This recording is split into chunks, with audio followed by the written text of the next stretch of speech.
Bienvenue à tous pour cette troisième étude biblique du livre de 2 Timothée. Je veux juste ajouter, avant de démarrer, que vous pouvez suivre la lecture directement dans vos Bibles. Je ne vais pas faire la lecture complète du passage, mais comme on avance de verset en verset, vous pourrez donc suivre. Un petit rappel du chapitre 1. Le verset clé, c'était 2 Timothée, chapitre 1, verset 8. Tu n'as donc point à rougir du témoignage à rendre à notre Seigneur, ni de moi son prisonnier, mais souffre avec moi pour l'Évangile. Au chapitre 1, Paul avait exhorté Timothée, qui était dans un passage difficile, à ne pas avoir honte et à souffrir pour l'Évangile. Au chapitre 2, le verset clé, il est au tout début, verset 1. Toi donc, mon enfant, fortifie-toi dans la grâce qui est en Jésus-Christ. Et Paul avait commencé à expliquer à Timothée comment être fort avec 8 analogies, 8 images par lesquelles il veut encourager Timothée. C'est vraiment son but de l'encourager. La première image était celle du formateur. Timothée doit transmettre tout ce qu'il a appris, tout ce qu'il a reçu. La deuxième image était celle d'un soldat, soit un soldat, Timothée, qui endure la souffrance, qui obéit à Jésus, qui se concentre sur son royaume, revêt ton armure et ne t'embarrasse pas des affaires de la vie. La troisième image est celle de l'athlète, soit un athlète qui court pour la récompense promise, persévère avec discipline et rigueur. Et puis la quatrième image était celle du cultivateur, verset 6, soit comme le cultivateur, travaille avec peine et patience pour voir du fruit et réjouis-toi quand il arrive. Voici donc les 4 premières images et nous allons voir maintenant les 4 images suivantes pour encourager notre cher Timothée et par extension, bien sûr, Paul va nous encourager nous-mêmes. Et donc la première image, c'est celle du Sauveur, versets 8 et 9. Souviens-toi de Jésus-Christ, issu de la postérité de David, ressuscité des morts, selon mon évangile, pour lequel je souffre, jusqu'à être lié comme un malfaiteur. Mais la parole de Dieu n'est pas liée. Alors le but de ce verset, c'est suivre Jésus et d'accepter une part de souffrance. Un chrétien qui veut véritablement être disciple de Jésus doit être utile à son service et rester dynamique dans son ministère. Bien pour cela, il doit souffrir comme Christ a souffert pour nous. Comme l'a dit un théologien, la croix précède la couronne. Pas de gloire sans souffrance. Oui, une couronne nous est réservée, c'est sûr, mais c'est la croix qui mène à cette couronne. Selon Paul, les souffrances, les luttes, la discipline et le travail sont la norme pour le chrétien. Je parle ici, bien sûr, de la souffrance due au fait de suivre Jésus, pas des souffrances qu'on s'infligerait nous-mêmes. Je parle de la souffrance qui vient du monde, du monde qui haït ceux qui suivent Jésus-Christ. En Jean 15, 18, nous voyons « Si le monde vous haït, et c'est Jésus qui parle, sachez qu'il m'a haï avant vous. » Jésus a donc été crucifié pour la haine du monde. Et Paul va encourager Timothée à suivre l'exemple de Christ. Paul doit souffrir pour l'Évangile, car si Jésus est mort, il est ensuite ressuscité. Donc il n'est plus mort, il a vaincu la mort, et cela vaut la peine de suivre ce Jésus-là, n'est-ce pas? Ce Jésus dont on va fêter la résurrection dans quelques jours. Et n'oublions pas, la mort précède toujours la résurrection. Nous le voyons dans l'œuvre de la croix, nous le voyons dans la nature. Une graine enterrée, invisible, meurt à elle-même avant de donner toute la beauté et la splendeur d'une belle fleur. Le Covid-19 fait des ravages et la mort semble prédominer en ces temps de Pâques, mais nous pouvons prier pour un temps de résurrection avec une moisson d'âme par la suite. Soyons encouragés, parce que la suite du verset 9 nous dit que la parole n'est pas liée. Oui, Paul est en prison à cause de sa foi dans la résurrection de Christ, mais la parole, elle, n'est pas liée et ne sera jamais liée. Ésaïe 55, 11, « Ainsi en est-il de ma parole qui sort de ma bouche, elle ne retournera pas à moi sans effet, sans avoir exécuté ma volonté et accompli mes desseins. » Si le serviteur, quelque part, est bâillonné, la parole de Dieu ne peut pas l'être. Elle continuera à produire son effet. Soyons donc fidèles lorsque nous pouvons la proclamer, cette parole, qui continuera de toute manière. Conclusion, dans ce cas, qu'est-ce qu'un peu de souffrance? Tout est relatif. D'ailleurs, Pourquoi accepterais-je de souffrir un peu? Paul, dans sa pensée, voudrait que d'autres obtiennent le salut et il est prêt à souffrir un peu pour cela. Le verset 10 nous dit, c'est pourquoi je supporte tout à cause de quoi? À cause des élus, afin qu'eux aussi obtiennent le salut qui est en Jésus-Christ avec la gloire éternelle. Paul rappelle ensuite que nous sommes appelés à régner avec lui. Cette parole est certaine. Si nous sommes morts avec lui, nous vivrons aussi avec lui. Si nous persévérons, nous régnerons aussi avec lui. Si nous le renions, lui aussi nous reniera. Si nous sommes infidèles, il demeure fidèle car il ne peut se relier lui-même. Et puis, considérons un instant notre avenir éternel. 2 Corinthiens 4, 17, et c'est toujours Paul qui parle. Car nos légères afflictions du moment présent produisent pour nous, au-delà de toute mesure, un poids éternel de gloire. Vous voyez ce contraste entre de légères afflictions et un poids éternel de gloire. Alors il dit en gros à Timothée, Timothée, tu as un exemple, c'est Jésus le Sauveur. Il est mort pour toi, il est ressuscité. Accepte de souffrir un peu avec lui pour le salut des autres déjà. Et n'oublie pas qu'il nous appelle à régner avec lui. Nous passons maintenant à la 6e image, celle de l'ouvrier, qui est développée au verset 14 et 15. Rappelle ces choses, en conjurant devant Dieu qu'on évite les disputes de mots qui ne servent qu'à la ruine de ceux qui écoutent. Efforce-toi de te présenter devant Dieu comme un homme éprouvé, un ouvrier qui n'a point à rougir, qui dispense droitement la parole de vérité. Alors là, nous allons voir 4 choses très rapidement sur l'ouvrier. L'ouvrier qui est Timothée, mais ça s'adresse à nous tous, même si Timothée était un pasteur. Timothée doit rappeler les choses de l'Évangile. C'est ce que font tous les prédicateurs, chacun avec son style, sa personnalité, mais finalement nous ne faisons que répéter l'Évangile, qui lui restera toujours le même. D'ailleurs, Pierre l'avait bien compris, lui qui disait dans 2 Pierre 1,12, « Voilà pourquoi je prendrai soin de vous rappeler ces choses, bien que vous les sachiez et que vous soyez affermis dans la vérité présente. » L'ouvrier donc rappelle les choses, parce que nous avons cette tendance certainement à oublier. Il faut donc sans cesse rappeler l'Évangile qui lui reste le même. Alors, que doit rappeler Timothée? C'est la question. Eh bien, c'est mis dans la suite du texte, tout simplement. Timothée doit éviter les disputes de mots. Qu'on évite les disputes de mots. Bien sûr, il faut toujours faire attention à ne pas pinailler sur des détails inutiles, voire stupides, qui peuvent créer des divisions dans les églises. Ces petites choses qui peuvent créer des conflits. Cela peut être parfois quelqu'un qui conteste les enseignements qui sont mis en question, mais ici, une phrase révèle le problème. Il s'agit en fait d'une guerre de paroles erronées, trompeuses, enseignées par de faux docteurs. En d'autres mots, il s'agit d'une hérésie, d'une fausse doctrine, d'une fausse croyance. Et nous voyons tout de suite, Paul les décrit, les conséquences de cette hérésie. Verset 14, qui ne servent qu'à la ruine de ceux qui écoutent. C'est terrible parce que le mot ruine en grec, c'est la catastrophe. C'est-à-dire que ces disputes de mots ont un effet véritablement dévastateur, un effet catastrophique dans cette église d'Éphèse. Alors, Paul dira à Timothée, dans la suite, il continue sa pensée, il l'appelle à dispenser droitement la parole de Dieu. Efforce-toi de te présenter devant Dieu comme un homme éprouvé, un ouvrier qui n'a point à rougir, qui dispense droitement la parole de la vérité. La bonne vérité ne fait point rougir, contrairement à l'erreur. Donc l'erreur amène la honte sur celui qui enseigne. Timothée doit annoncer la saine doctrine, le bon enseignement de la parole, pour contrer toutes ces erreurs théologiques.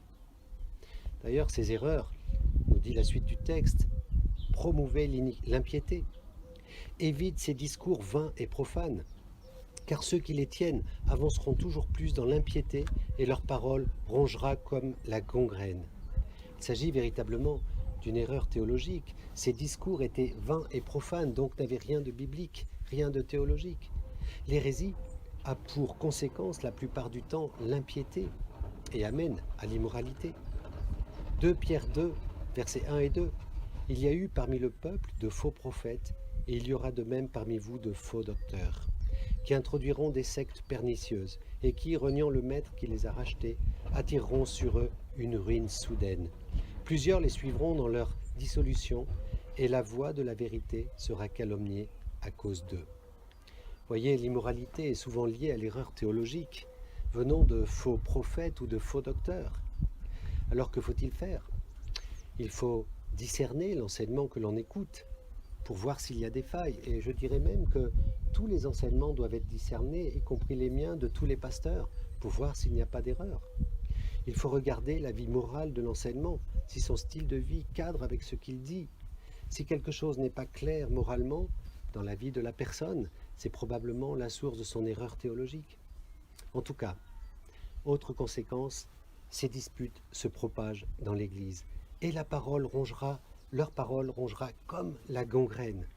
Vous savez, une dispute de mots, ça peut se propager tellement vite. Une hérésie, une querelle. Il faut parfois agir de façon radicale pour stopper une gangrène. Lorsque c'est un problème physique, il faut parfois couper un membre pour stopper la gangrène. Il faut veiller à stopper cette gangrène due aux disputes de mots et faire très vite. Et c'est ce que Paul rappelle à Timothée. Et puis, finalement, ces erreurs renversent la foi de quelques-uns, nous dit la suite du verset. C'est donc grave. Ces faux enseignants troublent la foi des croyants par des disputes de mots. Et Paul, dans le texte, nomme 2 responsables, Hyménée et Philette, verset 17. De ce nombre sont Hyménée et Philette. Ils sont dans l'Église et par leur fausse doctrine, ils renversent la foi de quelques-uns. C'est intéressant parce qu'on voit déjà cette Hyménée au chapitre 1, dans 1 Timothée 18, 20. Paul disait « Le commandement que je t'adresse, Timothée, mon enfant, selon les prophéties faites récemment à ton sujet, c'est que d'après elles, tu combattras le bon combat, gardant la foi et une bonne conscience. Cette conscience, quelques-uns l'ont perdue et ils ont fait naufrage par rapport à la foi. De ce nombre sont Hyménée et Alexandre, que j'ai livrés à Satan, et afin qu'ils apprennent à ne pas blasphémer. » Donc on voit que Paul avait déjà auparavant mentionné Hyménée qui était avec Alexandre. On ne voit plus de traces de cet Alexandre, mais Hyménée réapparaît ici. Hyménée était ce coupable connu dans l'Église, quelqu'un qui, on va dire cela de cette façon-là, racontait n'importe quoi et n'avait pas de connaissances théologiques. Mais après la première épître, ce personnage est encore là. Il crée encore des dégâts dans l'Église. Hyménée semble avoir une nouvelle personne à ses côtés. Alexandre a disparu, mais il est remplacé par Philette. Alors on va revenir sur l'ouvrier, Timothée, que Paul exhorte, et Paul lui dit « Tu dois travailler. Tu dois dispenser avec droiture la parole de vérité. » Ça veut dire qu'il faut que tu décortiques cette vérité, que tu l'exposes, que tu l'enseignes. Vous savez, manier la parole de Dieu n'est pas aisé. Il faut souvent faire l'exégèse des textes, de l'herméneutique. Entre autres, l'étude des contextes est également importante, particulièrement importante, si l'on ne veut pas tordre le sens des Écritures. Je prends un exemple qui vaut ce qu'il vaut. Je pourrais vous prouver que c'est marqué dans la Bible, il n'y a point de Dieu. Si vous cherchez bien dans la Bible, vous pouvez taper ça sur Google, il n'y a point de Dieu, c'est marqué dans la Bible. Alors quelqu'un pourrait dire, ben voilà, c'est marqué dans la Bible, il n'y a point de Dieu, donc Dieu n'existe pas. Pourquoi? C'est une erreur. Si vous allez au psaume 14, verset 1, où il est mentionné « il n'y a point de Dieu », vous lirez, et ça change tout. L'insensé dit en son cœur « il n'y a point de Dieu ». Vous voyez que le contexte est important, c'est l'insensé qui parle en disant qu'il n'y a point de Dieu. Et donc, lorsqu'on prend des versets dans la Bible, il est important de connaître l'exégèse, les processus d'interprétation, dégager le contexte, etc., pour ne pas faire dire n'importe quoi à la parole. Et puis, Paul termine cette image en disant que finalement, l'ouvrier de Dieu, celui en tout cas qui prêche, devra rendre compte. Enseigner n'est pas une mince affaire, car devant Dieu, tout enseignant aura à rendre compte. Jacques 3,1. Les frères, qu'il n'y ait pas parmi vous un grand nombre de personnes qui se mettent à enseigner car vous savez que nous serons jugés plus sévèrement. Paul prend une autre image, versets 19 et 20. Il va parler des vases. Il y a deux types de récipients, semble-t-il, dans une maison. En tout cas, le verset nous dit, verset 20, dans une grande maison, il n'y a pas seulement des vases d'or et d'argent, mais il y a aussi des vases de bois et de terre. Les uns sont des vases d'honneur et les autres sont d'un usage vil. Certains vases semblent avoir un aspect honorifique, d'autres ont des usages vils. Je ne prends pas le temps de tout exposer, mais Paul parle ici des chrétiens et il veut faire la différence entre ces deux types de vases, entre ces deux types de chrétiens. Et d'ailleurs, si nous lisons le verset 19, le Seigneur connaît ceux qui lui appartiennent. Donc le vrai chrétien est connu de Dieu. Jean 10, verset 27-28, « Mes brebis entendent ma voix, je les connais et elles me suivent. Je leur donne la vie éternelle et elles ne périront jamais et personne ne les ravira de ma main. » Dieu choisit en Christ ceux qui lui appartiennent. Ils sont élus, ils appartiennent à Dieu. La deuxième caractéristique du vrai chrétien, en dehors du fait qu'il est connu de Dieu, c'est la suite du verset. Quiconque prononce le nom du Seigneur, qu'il s'éloigne de l'iniquité. Et là, nous voyons que celui qui connaît vraiment le Seigneur, qui est né de nouveau, alors la conséquence, c'est qu'il s'éloigne de l'iniquité. Il tâche de s'éloigner du mal. Un chrétien régénéré et pardonné par Christ déteste le péché et veut s'en éloigner. Vous savez, on cite souvent le verset de Romains 6, 23, que beaucoup connaissent par cœur, car le salaire du péché, c'est la mort, mais le don gratuit de Dieu, c'est la vie éternelle en Jésus-Christ, notre Seigneur. Oui, mais là encore, il faudrait regarder ce qu'il y a avant. Et le verset Romains 6, 22 nous dit, « Mais maintenant, étant affranchis du péché et devenus esclaves de Dieu, vous avez pour fruit la sainteté et pour fin la vie éternelle. » Un chrétien transformé par Christ devient esclave de Dieu et il aime la sainteté ou ce qui tend vers la sainteté. Cela veut-il dire qu'il ne pêche pas? Non, bien sûr. Nous sommes tous pécheurs et lorsque nous péchons, nous sommes tristes et nous n'aimons pas cela. Nous sommes meurtris par ce péché et nous revenons à la croix. Nous nous repentons de ce péché. Nous ressentons une bataille entre la sainteté et le péché et c'est normal. Si tu ne ressens pas cette bataille, alors il faut t'interroger, voilà, pour la nature de ce vase. Paul va maintenant décrire ces deux types de vases, le chrétien authentique, dont la vie est pure, et le vase à usage vil dans l'Église, qui est un vase de déshonneur. Ce n'est sans doute pas un vrai chrétien.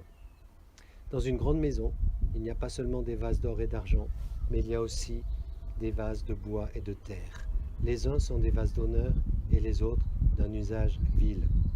Alors Paul va décrire un descriptif de ces vases et nous allons en voir 5. Un vase d'honneur qui est pur. Donc si donc quelqu'un se conserve pur, ça parle ici d'être lavé totalement par Jésus. Comment rester pur? Le verset là encore le dit, en s'abstenant de ces choses, il sera un vase d'honneur. Et dans le contexte, s'abstenir de ces choses, c'est s'abstenir d'être un vase de déshonneur. Si tu as un invité et que tu veux l'honorer, tu ne lui sers pas un repas dans des assiettes en carton, tu vas sortir tes plus beaux couverts. Si tu as un vase d'honneur, tu te distancies des vases de déshonneur, de ceux qui enseignent l'erreur dans ce contexte. D'ailleurs, Tite 3,10 dit « Éloigne de toi, après un premier et un second avertissement, celui qui provoque des divisions. » Parfois, il faut juste se séparer de ceux qui prêchent l'erreur dans l'Église. Il y a nécessité de distanciation parfois. 2 Timothée 4, et c'est encore Paul qui parlait pour mettre en garde vis-à-vis d'un frère, « Alexandre le forgeron m'a beaucoup fait de mal. Le Seigneur lui rendra selon ses œuvres. Garde-toi aussi de lui, car il s'est fortement opposé à nos paroles. » Tout n'avait pas toujours été facile pour Paul, des gens s'opposaient à lui, et Paul recommande de s'écarter de cet Alexandre le forgeron qui s'opposait à lui. 1 Corinthiens 5, versets 9 à 10, « Je vous ai écrit dans ma lettre de ne pas avoir de relation avec les impudiques, ou pas d'une manière absolue avec les impudiques de ce monde, ou avec les cupides et les ravisseurs, ou avec les idolâtres, autrement, il vous faudrait sortir du monde. Alors attention, il n'est pas dit ici de se couper du monde, de sortir du monde. Mais, et Paul donne cette précision au verset 11 de ce passage, 1 Corinthiens 5, « Maintenant que je vous ai écrit, ce que je vous ai écrit, c'est de ne pas avoir de relation avec quelqu'un qui se nomme frère. » Vous voyez, c'est important, quelqu'un qui se dit chrétien, mais qui vit comme un non-chrétien. Maintenant, ce que je vous dis, c'est de ne pas avoir de relation avec quelqu'un qui, se nommant frère, est impudique, ou cupide, ou idolâtre, ou outrageux, ou ivrogne, ou ravisseur, de ne même pas manger avec un tel homme. Donc Paul parle ici d'une personne qui se nomme frère, qui se dit chrétien, mais qui est débauché, cupide ou idolâtre. Et Paul dit, mais c'est même pas la peine de manger avec un tel homme. Si une personne se dit chrétien et vit et a le style de vie d'un non-chrétien, alors il n'y a que la repentance pour véritablement revenir à Dieu. Mais n'hésite pas à manger avec le non-chrétien, car il t'appartient de l'amener au Seigneur. C'est autre chose. Paul ne parle pas de cela. Tu peux manger avec les gens du monde pour essayer de les gagner. Et puis ce vase doit être sanctifié, voilà, mis à part. Ce vase doit être utile à son maître. Voilà, c'est l'idée que nous devons être des vases utilisés par Dieu, sanctifiés et utilisés, et rester actifs, voilà, propres à toute bonne œuvre. Il n'est pas simplement décoratif ce vase, mais il fait de bonnes œuvres. Et en tant que chrétiens, nous sommes appelés à faire de bonnes œuvres. Éphésiens 2, 8, 9. Car c'est par la grâce que vous êtes sauvés, par le moyen de la foi. Donc il n'y a aucune œuvre pour mériter notre salut, on est clair. Tout est par la grâce. Et cela ne vient pas de vous, c'est le don gratuit de Dieu. Ce n'est point par les œuvres afin que personne ne se glorifie. On vient à Christ par sa grâce et non pas par ses œuvres. Mais nous sommes créés pour des œuvres bonnes que Dieu a préparées d'avance. Dieu nous donne des dons spirituels pour que nous les utilisions pour le besoin des autres. Et la question, c'est sommes-nous utiles, sommes-nous actifs pour être un beau vase d'honneur utilisé par le Seigneur? Et puis, dernier petit point de ce vase, c'est un vase qui fuit les passions de la jeunesse, et recherche la justice, la foi, la charité, la paix avec ceux qui invoquent le Seigneur d'un cœur pur. Fuir, c'est fuego, c'est le fugitif. Donc, sois un fugitif, fuis ces passions. C'est intéressant parce que le même mot est utilisé dans 1 Corinthiens 6, 18. Fuis la débauche sexuelle, car, nous dit Hébreux 13, 4, la sexualité est réservée dans le cadre du mariage. 1 Corinthiens 10, 14 nous dit de fuir l'idolâtrie. 1 Timothée 6, 11 nous dit de fuir l'amour de l'argent. Attention, pas l'argent, c'est pas un problème l'argent, l'amour de l'argent. Un chrétien doit fuir ces types de péchés. Je dirais qu'il y a 3 types de passions de la jeunesse. La passion pour les appétits physiques dont le sexe semblait être le plus difficile à contrôler. L'appétit de l'avoir, le fait de posséder des choses, le matérialisme. L'appétit de l'orgueil, l'insolence, l'impatience. D'où je tiens cela? Tout simplement de la parole de Dieu. 1 Jean 2, 15 qui nous dit « N'aimez point le monde, ni les choses qui sont dans le monde. Si quelqu'un aime le monde, l'amour du Père n'est point en lui, car tout ce qui est dans le monde, la convoitise de la chair, la convoitise des yeux et l'orgueil de la vie, ne vient point du Père, mais vient du monde. » Voyez, la convoitise de la chair, la convoitise des yeux, l'orgueil de la vie. Bien sûr, il peut arriver que l'on chute dans ces choses, mais le véritable chrétien, le disciple de Christ, va réagir, va se repentir tôt ou tard, car il déteste ce dans quoi il est tombé. Je termine avec la dernière analogie, l'image du serviteur, versets 24 à 26. Je ne détaillerai pas tout une fois encore. Or, il ne faut pas qu'un serviteur du Seigneur ait des querelles. Au contraire, il doit avoir de la condescendance pour tous, être propre à enseigner, doué de patience. Il doit redresser avec douceur les adversaires, dans l'espérance que Dieu leur donnera la repentance pour arriver à la connaissance de la vérité, et que, revenus dans leur bon sens, ils se dégageront des pièges du diable qui s'est emparé d'eux pour les soumettre à sa volonté. L'idée ici, est de reprendre avec douceur. Timothée est appelé à reprendre, à corriger ses adversaires du Seigneur, mais avec douceur. Timothée, rappelez-vous, était découragé, car il y avait un grand nombre de personnes qui disaient en gros n'importe quoi. Regardez 1 Timothée 1,7 avec moi. Ils veulent être docteurs de la loi et ils ne comprennent ni ce qu'ils disent ni ce qu'ils affirment. Donc c'est des gens qui se prétendaient docteurs de la loi, mais qui finalement tordaient le sens des Écritures. Certains dans l'Église se prenaient pour des enseignants, mais ils n'avaient pas cet appel et ils n'en avaient pas la capacité. Au verset 24, car il ne faut pas qu'un serviteur du Seigneur ait des querelles, il doit au contraire, avec de la condescendance pour tous, être propre à enseigner, doué de patience. Vous voyez, certains provoquaient des querelles dans l'Église, mais lui, il ne pouvait pas entrer dans ce jeu-là, ce n'était pas possible. Le verset 23 nous dit qu'il fallait repousser, Timothée devait repousser les discussions folles dans l'Église. Le verset 16, il devait éviter les discours vains et profanes. Verset 18, contrer ceux qui se détournaient de la vérité. Verset 14, éviter les disputes de mots. Tellement de choses. Il y avait des problèmes doctrinaux dans cette Église. Il fallait faire taire les personnes qui propageaient des erreurs doctrinales. Il doit apprendre à corriger avec douceur, mais aussi avec espoir, versets 25 à 27. Voyez, il doit redresser avec douceur les adversaires dans l'espoir que Dieu leur donnera la repentance. Ici, nous avons quelque chose d'important. La repentance de tous les gens, de tout le monde, elle est souhaitable et nous prions pour que beaucoup changent. Mais on n'a pas contrôle sur le cœur des gens pour lesquels nous prions, qu'ils soient adversaires ou pas. Je dois faire ma part et j'espère que Dieu leur donnera la repentance. C'est ce que dit ce texte, dans l'espérance que Dieu leur donnera la repentance. Paul espère que Dieu va donner la repentance pour qu'ils arrivent à la connaissance du salut. Nous voyons dans Actes 5, 31, Dieu l'a élevé par sa droite comme prince et sauveur pour donner à Israël la repentance et le pardon des péchés. Qui donne la repentance à Israël? C'est le Seigneur. Même la capacité de se repentir vient de Dieu. Acte 11, 18. Après avoir entendu cela, ils se calmèrent et ils glorifièrent Dieu en disant: Dieu a accordé la repentance aussi aux païens afin qu'ils aient la vie. Dieu est celui qui accorde la repentance, il connaît les cœurs. Et puis Paul prie qu'il leur donne la connaissance de la vérité, qu'il les fasse revenir dans leur bon sens et qu'ils se dégagent des pièges de Satan, donc du diable. Alors voilà, finalement, les 8 points par lesquels Paul a cherché à encourager notre cher Timothée qui traversait tellement de difficultés.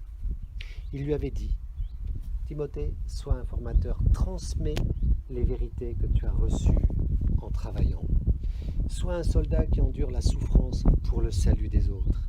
Sois un athlète qui se discipline pour obtenir la couronne promise par notre Seigneur, cette couronne de victoire. Sois un cultivateur, comme un cultivateur qui travaille dur pour pouvoir récolter en son temps. Paul lui demande de regarder l'exemple de Jésus et d'accepter de souffrir un petit peu. Paul lui demande d'être un ouvrier qui évite les querelles. Paul lui demande d'être un vase d'honneur, utile, actif pour le Seigneur, et d'être un serviteur qui enseigne, qui reprend avec douceur et qui prie pour ses ennemis. Dieu veut nous encourager avec ces images dans cette période de confinement. Restons proches de lui. Comme Timothée, nous pouvons traverser des périodes de découragement. Ça nous arrive à tous et c'est normal. Mais regardons plus que jamais à lui. Le confinement va encore durer un petit peu, certainement. Laissons-le nous imprégner de son amour. Et finalement, préparons-nous pour la prochaine étude où nous parlerons un petit peu plus de l'attitude des hommes dans la fin des temps. Qui seront-ils? Comment se comporteront-ils? C'est ce que nous verrons dans la prochaine étude biblique. À bientôt donc. Que Dieu vous bénisse chacun.